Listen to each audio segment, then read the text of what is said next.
Taksim!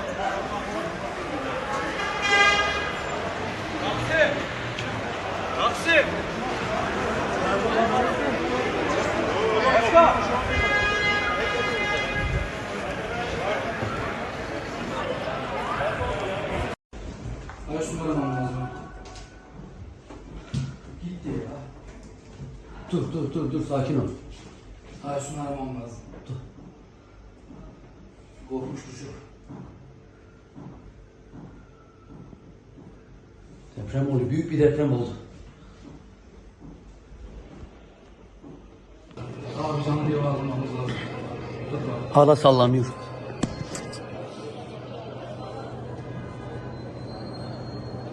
Nasıl bir deprem? Çok büyük bir deprem oldu. Bu da aşağı indi. Efendim? Kızım tamam sakin ol. Nasıl vurdu ya? İnşallah değil mi?